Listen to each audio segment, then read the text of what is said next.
Hoje eu vi Deus de joelhos no chão, tocando as marcas que Caríssimos e caríssimas, eu sou Daniel Nonato. dos meus caminhos, chamando de irmão quem ninguém chamou.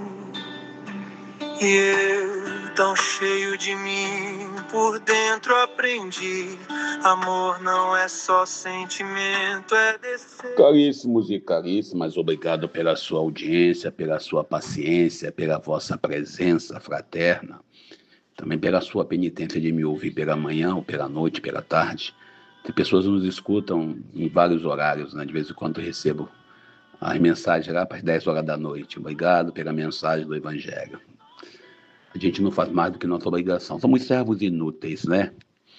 Mas a gente sempre tem essa pegada de falar um pouco da realidade, sobretudo da realidade política brasileira, e também falar do contexto da nossa realidade evangélica, do nosso evangelho do dia. Primeiro, nós não temos nenhuma pretensão de dizer que o que nós falamos é dogma de fé, até porque não temos autoridade para isso. Eu não sou o Papa, e nem quero ser o Papa Leão XIV. Também, a gente não está aqui para dizer que aquilo que você escuta na tua comunidade está tudo errado. Tem pessoas que falam coisa errada no altar. Tem uma frase famosa que diz que se o Papa soubesse o risco que a igreja corre todos os dias com homilias mal feitas do clero, padres e diáconos, o Papa rezaria mais. Mas deixa isso quieto. A gente também tem total liberdade de comentar o que nós pensamos aqui, porque o canal é particular. Nós não estamos falando em nenhum tipo de grupo pastoral, nenhum tipo de organismo eclesial. Então, se você não concorda comigo, pode discordar, porque aqui não estamos em nome do magistério da igreja. Dito isso, a gente vai dar 2 assuntos rápidos. Primeiro, ontem eu recebi uma mensagem no WhatsApp, recebi nos grupos, né, que a prefeitura de Japeri estava organizando uma passeata na Praça Wendel Coelho, a Praça Olavo Bilac, em Chico Pedreira, em frente à Igreja Católica Senhor do Bonfim. A prefeita movimentando a população para apoio popular. O interessante é que eu não vi notícia mais desse apoio popular. Segundo a fala da mensagem do WhatsApp, dizia: temos que juntar pelo menos 2.000 pessoas para mostrar para os vereadores a nossa força. Ou a prefeita está assustada com a possível CPI e o Ministério Público envolvido lá com as denúncias do RJTV, ou então tem algum louco, desculpe o termo louco, tá, gente? Não se ofenda chamando-vos loucos por isso, que está aí pensando, querendo fazer média com a prefeita. Porque eu não sei como é que ficou, graças a Deus, trabalho, e o horário que eles marcaram, o horário maravilhoso, 17 horas.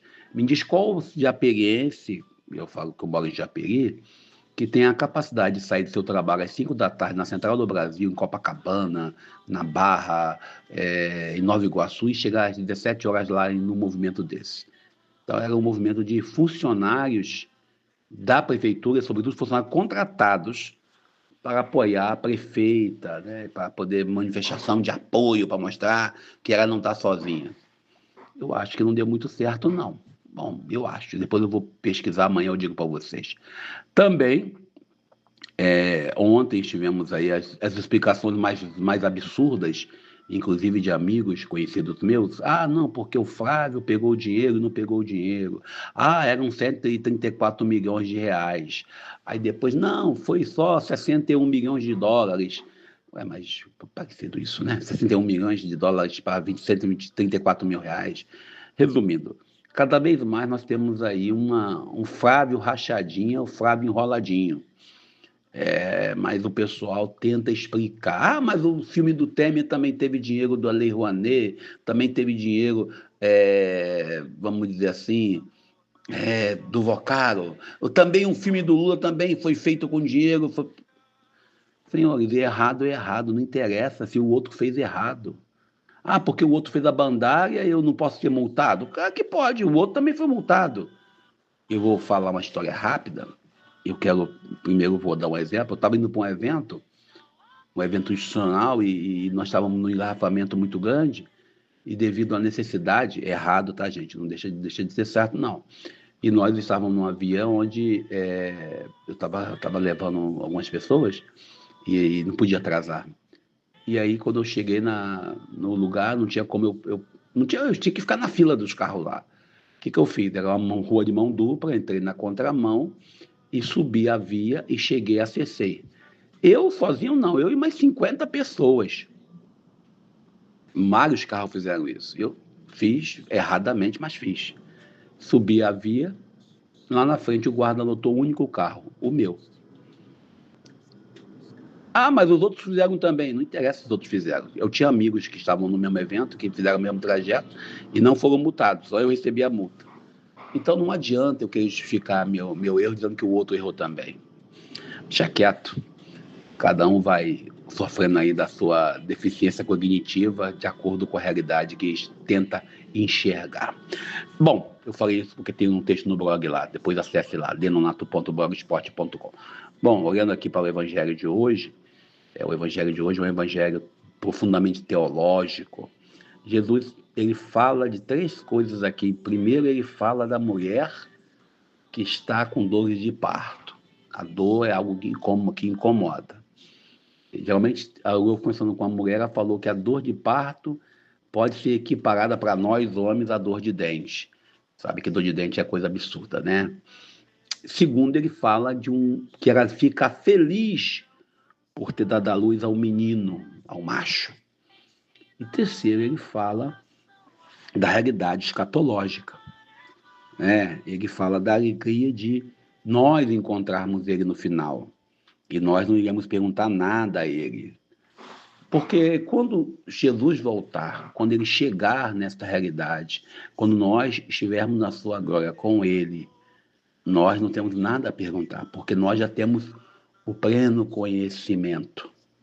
O evangelho de hoje, Jesus, quando faz essa análise, ele coloca essas comparações, essa parábola, e ele fala da mulher.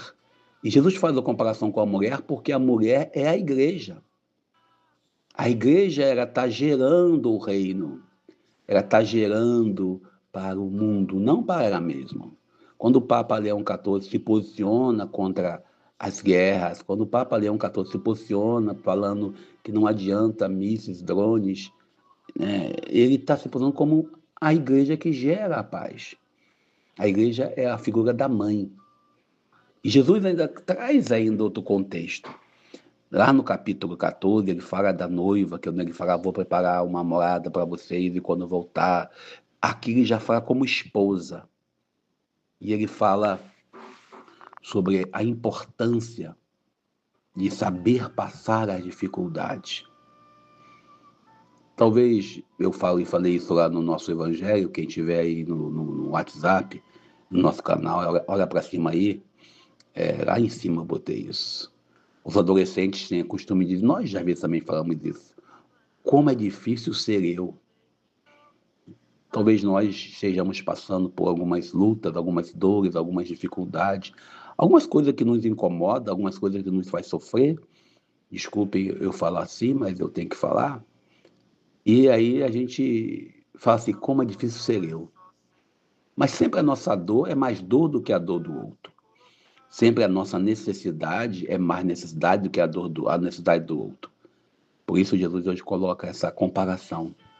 Porque a dor daquela mulher, ela se termina com a alegria do nascimento da criança. Que nós possamos também estar gerando em nossas vidas o reino de Deus, para que possamos ser fiéis e felizes, sem ignorar a dor dos outros irmãos. E aquela famosa frase, deixando de cuidar da nossa dor para cuidar da dor do outro. E fiquemos assim. Eu sou Daniel Nonato.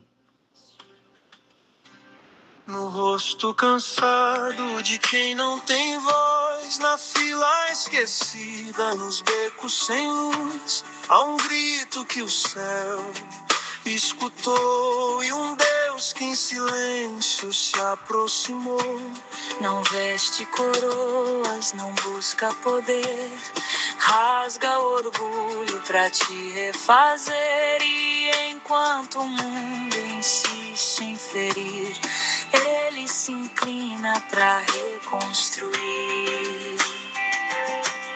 Deixa ele te lavar, te